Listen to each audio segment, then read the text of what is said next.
केंद्रीय मंत्री ज्योतिरादित्य सिंधिया इंदौर पहुंचे। इस दौरान मीडिया से बातचीत करते हुए उन्होंने कहा कि मध्य प्रदेश क्रिकेट एसोसिएशन के लिए यह एक ऐतिहासिक दिन है। आज मध्य प्रदेश संगठन का पहला संग्रहालय का उद्घाटन हो रहा है और एमपीसीए के समस्त पदाधिकारी को बहुत बहुत शुभकामनाएं। इस दौरान ज्योतिरादित्य सिंधिया ने नॉर्थ ईस्ट को लेकर कहा कि प्रधानमंत्री ने जो संकल्प लिया है कि पूर्वी क्षेत्र को हम भारत का ग्रोथ रेट बनाएंगे, उसी के चलते 5,000 करोड़ रुपए का निवेश उन क्षेत्रों में किया जा चुका है और विभिन्न क्षेत्रों में तमाम तरह के काम 8 राज्यों में किए जा रहे हैं।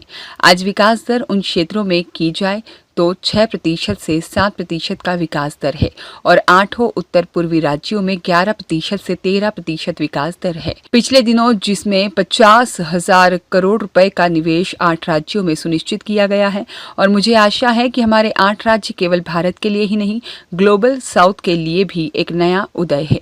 वहीं महाराष्ट्र में चल रहे विवाद को लेकर सिंधिया ने किसी तरह का कोई बयान नहीं दिया।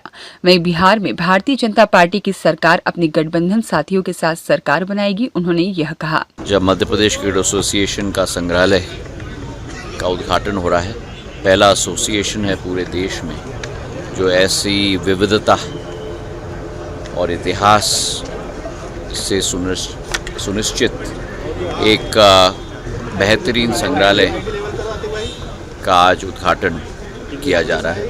मेरे तरफ से एमपीसीए के सभी पदाधिकारियों को बहुत बहुत शुभकामनाएं। सर, नॉर्थ ईस्ट में जिस तरह से आप मूवमेंट कर रहे हैं, किस तरह का फायदा बीजेपी को मिलेगा वहाँ पर? उत्तर पूर्वी क्षेत्र में प्रधानमंत्री जी का संकल्प है कि उत्तर पूर्वी क्षेत्र को भारत का हम लोग ग्रोथ इंजन बनाएंगे। उसी संकल्प के साथ भारत सरकार आगे कार्य कर रही है। 5 लाख करोड़ का निवेश पिछले 11 वर्षों में हो चुका है, जिसके आधार पर अधोसंरचना हो, सामाजिक विकास हो, 8 राज्यों में एक नई तीव्रता, एक नई विकास, एक नई उत्सुकता के साथ 8 राज्य आगे बढ़ रहे हैं।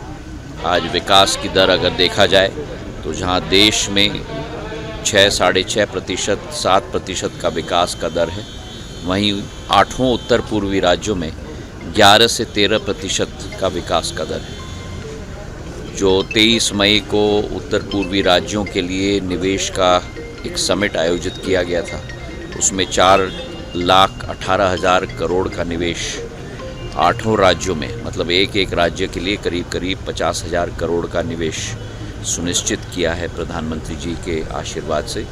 और पूरी आशा और अभिलाषा है कि हमारे 8 राज्य केवल भारत के लिए नहीं, लेकिन ग्लोबल साउथ के लिए एक नया उदय लेके आएंगे।